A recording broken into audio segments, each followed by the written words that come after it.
Vamos agora avançar e aqui eu quero convidar o Dr. Anderson Sepúlveda e desde já agradecer a todos que estão conectados com a gente. Quero mandar um abraço para a família lá da Viviane, do Aleandro. Um abraço para vocês, que Deus esteja abençoando a cada um, essa família maravilhosa, o Davi, que Deus esteja concedendo a paz. E eu quero convidar o doutor Anderson, que já está aqui com a gente. Daqui a pouquinho a gente vai fazer os pedidos de oração que foram postados aqui. Doutor, só peço que isso, enquadra só um pouquinho mais o seu vídeo. Legal? Vamos agora conversar com ele. Deixa eu apresentar aqui. Pronto, doutor, já está conosco. Bom dia, é sempre bom tê-lo aqui com a gente, aqui no MAV. E hoje trazendo um tema que é muito interessante. Eu tenho certeza que chama a atenção do nosso grupo a respeito da cirurgia bariátrica. Bom dia, doutor. Fique à vontade. Vamos falar sobre esse assunto agora. Bom dia, família MAV. Muito bom estar aqui mais uma quinta-feira. O assunto que nós vamos falar é uma complementação um pouco do que nós falamos na semana passada, que seria o balão intragástrico. Tá me ouvindo bem? Sim, estamos sim. Pode ficar à vontade. Ok. Então, seria a cirurgia bariátrica. Sempre existe um paralelo entre o balão e a cirurgia bariátrica, que são dois tratamentos de obesidade, além dos outros tratamentos mais habituais, como dieta, exercício, essas coisas. Primeiro, nós devemos que entender um pouquinho como funciona o estômago, que é o foco da cirurgia bariátrica. Quando a gente come, o que acontece? Entre uma parte do intestino e outra, existem sempre válvulas. Então, aqui nós temos o músculo cricofaríngeo, que separa a boca do esôfago. Entre o esôfago e o estômago, nós temos o esfíncter esofágico inferior, ou chamado cárdia. E na saída do estômago, nós temos uma outra válvula que chama piloro. Vamos parar por aí. Quando a gente come, o que acontece? O piloro fecha, ele fica fechadinho, tá? O estômago vai enchendo, enchendo, enchendo, enchendo, enchendo. Quando chega aqui em cima, bem cá em cima, a comida encheu até aqui, vai uma transmissão através de um hormônio chamado gastrina, produzido pelo estômago para o cérebro, e tem a informação de que o estômago está cheio. O que acontece na cirurgia bariátrica? Na cirurgia bariátrica se corta o estômago. Então, a cirurgia bariátrica não é nenhuma novidade na medicina. É a mesma cirurgia que se fazia 30, 40 anos atrás para câncer de estômago, e você retira o estômago de uma pessoa com um estômago não doente, ou seja, um estômago que não está com câncer. Então, você faz uma gastrectomia.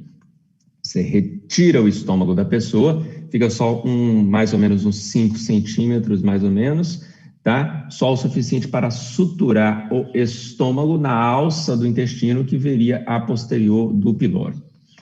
Aí a pergunta é... Doutor, só um momentinho, deixa eu ver se eu entendi. Você falou que o estômago da pessoa é extraído, é isso mesmo? Eu entendi?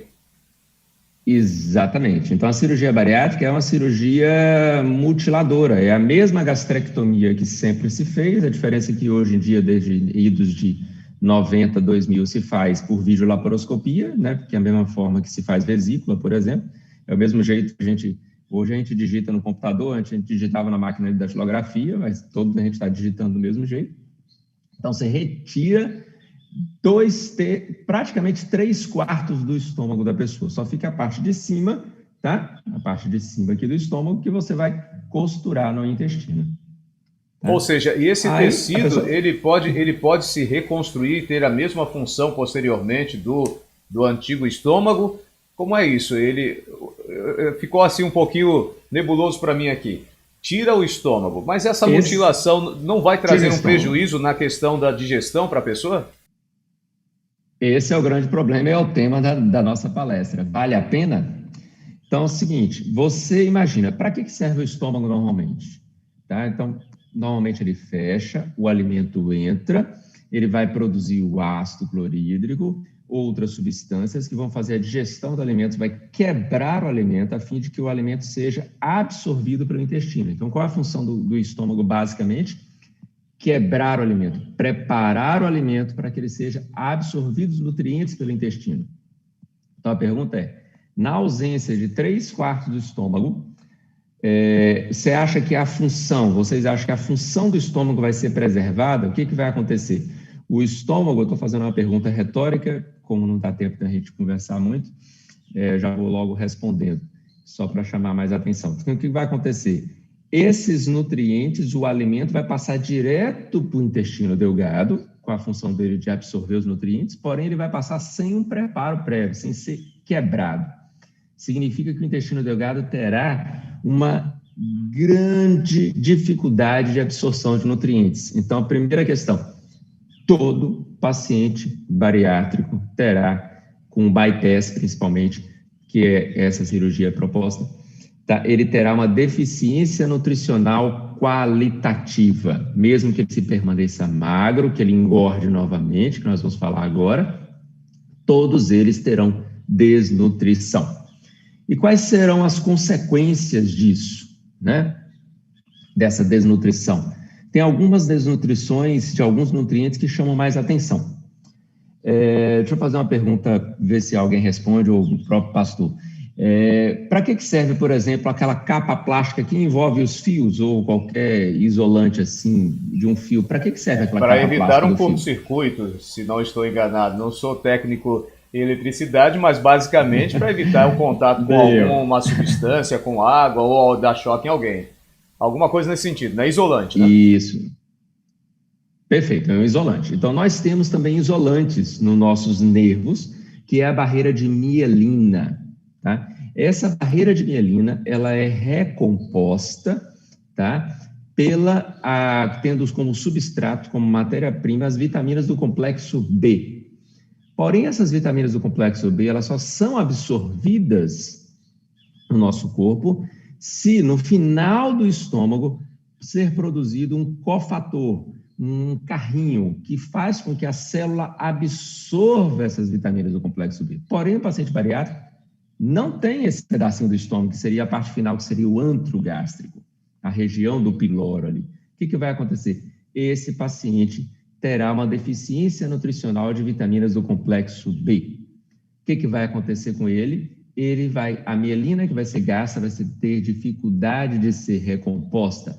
Então, esse paciente, depois de 10 anos de cirurgia, tá? Se ele tiver uma tendência de ter doenças desmineralizantes, e a doença mais comum, né, que a gente vê em pessoas idosas, tá? É o quê? Que doença é essa que fica tremendo? Agora me fugiu a mente aqui. Parkinson, exatamente. Exatamente, é o Parkinson. Então, essa pessoa terá uma doenças desmineralizantes, tá? Ela terá parestesia, formigamento nos membros inferiores, tá? E a tendência de ter Parkinson. Então, se ela teria possibilidade de ter Parkinson aos 70 anos, se ela operou aos 30, é bem provável que ela possa ter alguma deficiência em relação ao Parkinson aos 50 anos de idade. Um outro fator... Então, antecipa algo que poderia ser retardado, né? Eu vou pedir aqui aos nossos queridos, e queridos aqui do MAV, da família MAV, se quiser fazer a sua pergunta, por favor, pode postar aí no chat, que a gente vai passar a pergunta para o doutor Anderson. Doutor, então quer dizer que o emagrecimento é mais um benefício através dessa cirurgia, é mais um benefício estético que, na verdade, qualitativo para a saúde da pessoa. A pessoa ela vai emagrecer, sem sombra de dúvida, porque ela não está assimilando os nutrientes adequados, ela está, na verdade, parece-me que, de acordo, se eu entendi o que você quis dizer, ela está entrando num processo de autodegeneração até, porque ela não está se alimentando com pouco alimento até, porque não vai aguentar comer muito, mas também a assimilação desses nutrientes para a sua saúde não vai ser adequado, não vai ser suficiente, ela está enfraquecendo o seu próprio sistema imunológico. Seria dessa forma também ou não? Sim, também. Mas deixa eu lhe dar uma estatística para facilitar um pouco o raciocínio. Depois de 2 anos de cirurgia, entre 2 e 10 anos, tá? 70% dos pacientes que fizeram cirurgia bariátrica estarão obesos novamente. Depois de quanto tempo você falou? 10%. Depois de 2 a 10 anos. Até 2 anos, se não houver nenhuma complicação cirúrgica imediata, que é inerente a qualquer procedimento cirúrgico, tá? As complicações, esse paciente vai viver uma lua de mel. Os primeiros 2 anos ele vai ficar extremamente satisfeito, tá? Que ele vai perder peso, que ele não conseguia perder e tudo. Depois de 2 a 10 anos ou em diante, a maioria, 70%, irão engordar novamente. Com certeza já conheceram pessoas que fizeram cirurgia bariátrica e já engordaram. 10% dessas pessoas ficarão desnutridas, ou seja, a desnutrição qualitativa é de tamanha que a pessoa não ganha nem peso, ela fica caquética, aquela pessoa que parece estar doente. Ou seja, o sistema digestivo dela não conseguiu se adaptar à ausência do estômago funcional. E 20% dos pacientes manterão o peso adequado. A pergunta é, o que diferencia esses pacientes dos 70% que engordaram novamente no intervalo de 10 anos, desses pacientes, desses 20% que mantiveram o peso? Qual é a diferença? Eles fizeram cirurgia pelo mesmo médico, a mesma técnica, no mesmo hospital, no mesmo dia. Qual é a diferença entre essas duas pessoas? Estou querendo saber a resposta. Parece-me que meramente... Não sei se há uma diferença, mas... bem, eu não tenho a resposta. Eu estou aguardando aqui justamente, eu acho que igualmente todos os demais. Sim, a questão é o seguinte, a cirurgia bariátrica, assim como o balão que nós falamos na semana passada, ele não garante que você, a médio e longo prazo, né, médio prazo seria 5 anos, você vai permanecer com o peso adequado, ou seja, depende de uma mudança mental, de hábitos de vida. O problema da cirurgia bariátrica é que ela tem várias consequências. A cirurgia bariátrica, ela foi, digamos assim, inventada, né, essa forma de fazer a cirurgia, com esse objetivo, que uma cirurgia é uma gastrectomia, para obesos mórbidos. O nome mórbido já lembra até de morte.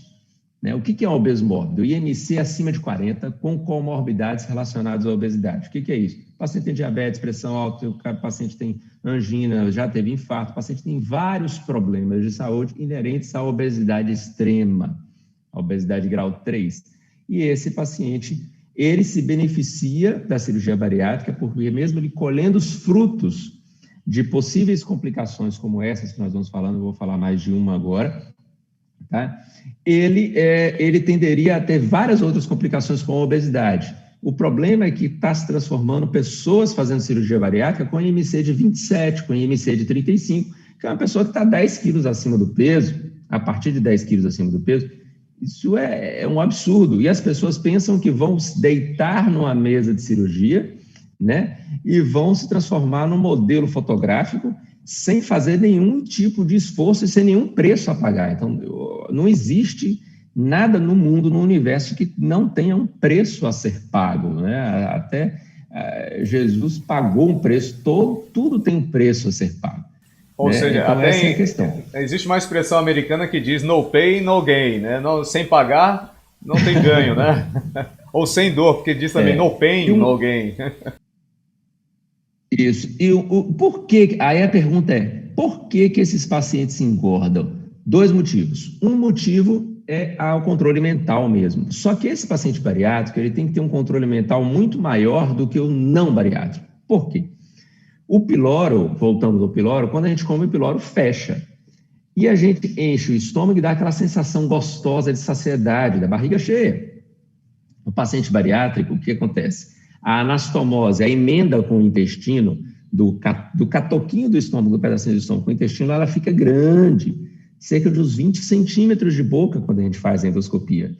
Então, o paciente bariátrico, ele comeu, desceu, comeu, desceu, comeu, desceu. Ele vai no self-service, ele bate um papinho, acaba de pagar a conta, ele volta para o trabalho e já está com fome de novo. Ao invés dele ter fome a cada 2 a 4 horas, que é o habitual de um estômago, né, o esvaziamento gástrico demora de 2 a 4 horas em média, ele vai ter fome a cada 30, 40 minutos. Imagina, você tem um controle emocional, uma pessoa extremamente metódica, de a cada 4 horas você, quando der fome, escolher uma fruta. E agora, a cada 30 minutos, você acha que a vida toda, a cada 30 minutos, você vai escolher uma fruta? Então, o paciente bariátrico, ele acaba engordando porque ele come menos em cada refeição, porém ele come o dia inteiro. A frequência aumenta, a quantidade diminui, né? Exatamente. E com o tempo, a gente acaba desleixando, como tudo na vida, né? Tem que ter um controle mental realmente muito grande. E a última coisa que eu vou falar para abrir para as perguntas é o que acontece. Tudo tem um preço. Então, o aparelho digestivo, o objetivo da alimentação é o quê? É produzir energia para a gente se sustentar, como o carro usa gasolina para produzir energia, para se movimentar. Então, para produzir energia, a energia não é de graça, a energia tem um custo. Só que como o estômago não existe no bariátrico, o estômago funcional, esse custo é mais elevado. Tá? Ou seja, para produzir energia, ele gasta mais energia. O que vai acontecer com isso? Ele vai ter um desgaste do corpo, ele vai produzir mais radicais oxidantes, ou seja, ele vai envelhecer mais rápido. Ou seja, quem faz cirurgia bariátrica, após 10 anos de cirurgia, de um bypass, ele tende a envelhecer o dobro a cada ano. Então, se ele faz a cirurgia aos 30 anos, aos 40 anos, quando ele fizer 41 anos, ele não vai ter 41 de idade biológica, ele vai ter 42 e assim exponencialmente. Então, aquela pessoa que você percebe a pele, ela tem 50 anos, vai estar com a pele de 60 anos, de 65, né? Então, você percebe que a pessoa envelhece muito mais rápido, ou seja, desgasta o corpo mais rápido. Ou seja, é um benefício mais estético e por um curto prazo. A gente se sente bem, mas o preço que vai ser cobrado contra a agressão ao corpo, essa mutilação, o tempo vai trazer de forma mais rápida também, né? Lamentavelmente. Doutor, tem perguntas aqui. Eu corrigiria um momento só. Eu corrigiria só o termo que você colocou, estético. Se a cirurgia for bem indicada, não seria estético. Se a cirurgia for indicada para um paciente com IMC acima de 40, com comorbidades, com doença vascular, diabetes, pressão alta, descontrolada, que ele não consegue controlar, esse paciente ele vai ser beneficiado, porque ele pode ter esses problemas que nós falamos, e provavelmente ele terá, mas os problemas advindos da obesidade eram tão maiores que o custo-benefício dele fica um balanço positivo. Entendi. Se for indicado da forma adequada, sim. Entendi. Então é mais também para essas pessoas com comorbidade, para salvar a vida dessas pessoas e dar-lhe um pouquinho mais de expectativa de vida. Exatamente. Né? Digamos assim, de forma exagerada, essa pessoa estaria com problemas graves, ele sofreria um AVC, um infarto ou mesmo a morte no intervalo de 10 anos por causa das doenças, e ele vai viver com algumas deficiências, alguns preços, mas para ele está no lucro. Então, um IMC acima de 40, com comorbidades, porque eu vejo pacientes que ele está com IMC de 35, então ele está 20 quilos acima do peso, mais ou menos, e o que ele faz? Para fazer cirurgia bariátrica, ele engorda, propositadamente, para ele se encaixar no IMC de 40, para o convênio autorizar a cirurgia. Para o convênio autorizar, porque o convênio autorizar ele tem que seguir um protocolo já pré-estabelecido. Então, isso é um absurdo, isso. E depois você vê 5 anos depois, você consultando aquela pessoa, você fazendo endoscopia naquela pessoa, a pessoa chorando na sua frente, doutor, eu não sabia que era assim, ninguém me avisou. Será que não avisou? Avisou, a gente ouve o que a gente quer também, né? Às vezes a gente dá mais importância a determinada coisa do que outra. Eu não sei, eu acho que as pessoas têm que ser mais bem orientadas para ela aprender a decidir. O Brasil é campeão de cirurgia bariátrica, o Brasil é campeão de cirurgia plástica, então nós somos muito intempestivos, o brasileiro é muito rápido, que é causa e efeito, muito rápido. Essa é a filosofia mais do brasileiro, né? Ele não planta a médio e longo prazo, a maioria de nós, essa é a nossa cultura. Verdade. A orientação é a melhor coisa. Verdade. Bem colocado. E essas informações que o senhor traz para a gente são muito importantes, porque já vai evitar, quem sabe alguém entre nós aqui que está assistindo pelas redes sociais ou pelo Zoom, já vai ter uma mudança de pensamento. Olha, peraí, a coisa não é bem assim. Às vezes o sacrifício que se tem em reduzir a sua alimentação, seguir uma dieta equilibrada, ser acompanhado por um profissional de nutrição, desenvolver atividades físicas, também buscar um profissional dessa área que possa lhe ajudar a perder a sua massa corporal, ou seja, a gordura do corpo, enfim, vale mais a pena, é menos agressivo ter uma mudança que se submeter a uma cirurgia que traz um prejuízo muito grande para a sua saúde, para o seu corpo. Vamos lá, vamos às perguntas aqui. Sem necessidade. Exato. A pergunta aqui que vem, né? O Marivaldo, ele fala assim, Quais são as vantagens dessa cirurgia, então? Acho que você já respondeu, né? As vantagens é para quem está com comorbidade, para quem está vivenciando isso e que vai estar no lucro. Obesidade mórbida. Mórbida, né? Comorbidade mórbida, que vai estar... Obesidade mórbida... Obesidade, perdão. O quê? É o peso acima do IMC de 40 com doenças relacionadas diretamente à obesidade. E essas doenças estão causando complicações. Não é só o peso, não. Porque você pode estar com IMC de 40... Você pode estar lá seus 30 quilos acima do peso, mas você joga bola, você não tem nada, no máximo uma pressãozinha alta com 45 anos de idade. Isso aí você poderia ter até se estivesse um pouco mais magro. Entendi. Bem colocada essa resposta. O Dinei, ele faz a seguinte, aliás, a Ieda faz a seguinte pergunta. Gostaria de saber se os pacientes ao consultarem um médico têm essas informações. É complicado responder. As informações, como o senhor é pastor, a Bíblia é a mesma e cada um interpreta de uma forma diferente. Depende da sua escola, da sua formação, né? Do que você dá mais valor. Então, assim, eu creio que o médico, ele orienta, mas de acordo com a formação dele, ele pode tender para mais um lado do que para o outro, o que não seria um erro. Né? A questão é que quando a gente vai, principalmente essa cirurgia que envolve também a questão estética, né? Na verdade, a maioria das pessoas vão pela questão estética, ela não está querendo ouvir outras coisas, ela quer ouvir que o convênio vai pagar uma cirurgia, ou ela vai pagar, ela vai deitar e ela vai virar uma Barbie, ela vai virar um modelo fotográfico para sempre, independente de qualquer coisa.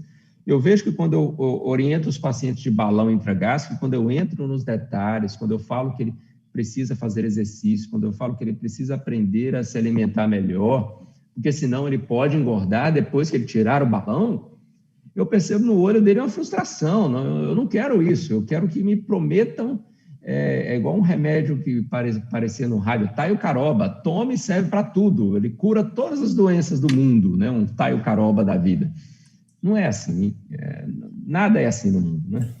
Verdade. Tem mais comentários aqui. A Carla, inclusive, confirmou o que você falou há poucos instantes, doutor. Minha cunhada está passando por isso, fez a avaliação médica e tem que engordar 10 quilos para o convênio autorizar a cirurgia. É realmente um absurdo esse tipo de coisa e mais lamentável o médico recomendar isso também, né? Eu quero parabenizar... Fazer também um comentário. Sim. Doutora Zilda está aqui, uma colega sua de profissão, médica também. Oi, colega. Depois a gente tem que se falar. Isso, lá. Doutora, fique à vontade. Então, só queria falar que qualquer pessoa que é submetida a uma cirurgia, qualquer cirurgia, principalmente a bariátrica, ela assina um termo, sabendo que ela está responsável pelas decisões dela. Então, normalmente, esse termo fala as consequências também da cirurgia no momento, né? E também deve ter alertado, mas muito passam por cima desse termo, como o doutor Anderson falou, né? Eles querem saber o que vai resolver de imediato. Isso acontece na medicina convencional. A medicação ou o procedimento médico para resolver a queixa que ela quer que seja resolvida, mesmo sabendo que pode ocorrer consequências. Tá? Mas, normalmente, nós, ao comprar um remédio, ao fazer uma cirurgia, nós devemos estar cientes do que iremos fazer. Por isso que é importante analisar o tratamento que vai ser instituído. Mas, normalmente, os médicos, principalmente os cirurgiões, são isentos de responsabilidade porque nós assinamos um termo dizendo eu quero fazer essa cirurgia e ocorrem os riscos. São expressados no termo que há um risco. Então, é um procedimento invasivo, que todo mundo está ciente. Bem esclarecido, inclusive, porque há bons profissionais e a gente também não pode condenar a classe, porque, afinal de contas, o paciente precisa saber. É como você, doutora, e o doutor Anderson disseram, às vezes o paciente está tão obcecado com a ideia de emagrecimento instantâneo, rápido, sem ter que pagar um preço, ou seja, o preço apenas financeiro, e ter o toque de mágica. Acho que o médico e a médica são são fadas madrinhas que tocou, pronto, já sai ali do consultório, já sai curado, já sai magrinho, já sai na estética hollywoodiana, né? Enfim, vamos lá, tem outras perguntas aqui. Doutor, como é necessário médicos que façam como o senhor orientar os pacientes? Obrigado por suas orientações. Alane faz a seguinte pergunta: qual a diferença faz de uma bariátrica para uma lipo? Porque os dois engordam. Eu pesava 80 quilos, graças a Deus, com o meu esforço e trancando a boca, perdi 18. Acho que não entendi muito bem a pergunta, mas ela falou limpo ou lipo? Eu acho que é lipo, né? Ok. Se eu consigo entender a pergunta aí, doutor? A cirurgia bariátrica é uma gastrectomia, como nós falamos. A lipo, eu entendi que seja uma lipoaspiração feita pelo cirurgião plástico, não pelo cirurgião do aparelho digestivo. Seja simplesmente, né, uma cânula para você retirar a gordura do tecido subcutâneo. Então, são cirurgias completamente diferentes, com indicações diferentes, inclusive, né? Feito por profissionais, inclusive, com habilitações distintas. Ok. Eu acho que aqui agora as perguntas não estão aparecendo, apenas comentários, e agradecendo. Se quiser dar uma lidinha aí, doutor, nos comentários que estão aparecendo, pessoas parabenizando a sua postura de esclarecimento, trazendo essas informações que são fundamentais, são muito importantes para a tomada de decisões corretas, e fazendo a gente perceber que vale a pena, quem sabe, fazer um esforço a mais, fechar um pouquinho mais a boca, praticar exercícios físicos, alimentação natural. Aqui diariamente a doutora Zilda tem falado sobre isso e tem mudado a vida de muitas pessoas, e você vem aí corroborando, mostrando que realmente vale a pena seguir aquela mensagem de saúde que a Igreja Adventista prega e apresenta constantemente. Doutor, muito obrigado de coração por essas informações. Suas palavras, então. Eu que agradeço. Sempre à disposição para orientar as pessoas. Realmente, quando bem indicada a cirurgia, né, ela vai trazer benefícios para o paciente, né? Então, o paciente ele tem que ter o máximo de orientação. Ele vai assinar um termo, como todos os termos. Eu faço endoscopia todos os dias. Eles assinam um termo, mas a maioria nem sequer lê o que assina. Eu acho só absurdo, né? Eles não leem o que assina. Você falou, mas isso foi orientado para o senhor leu, teve tempo para ler, foi mandado até por PDF, para o seu WhatsApp antes, para o senhor não ter surpresa para que quando chegar a ler. O senhor já sabia que tinha um acompanhante, tinha até o local para o acompanhante assinar. Ah, doutor, mas eu não li, não, ninguém falou nada. Eu falei, uma coisa comum que é a endoscopia digestiva, né? Então, assim, é uma decisão muito importante fazer uma cirurgia. Eu acho que a pessoa tem que procurar a orientação para que ela tome realmente a decisão consciente do custo-benefício dela. Muito obrigado pela oportunidade. Obrigado também, doutor. Que Deus o abençoe e lhe conceda muita paz ao seu coração, à sua família, e ajudando constantemente na sua atividade profissional.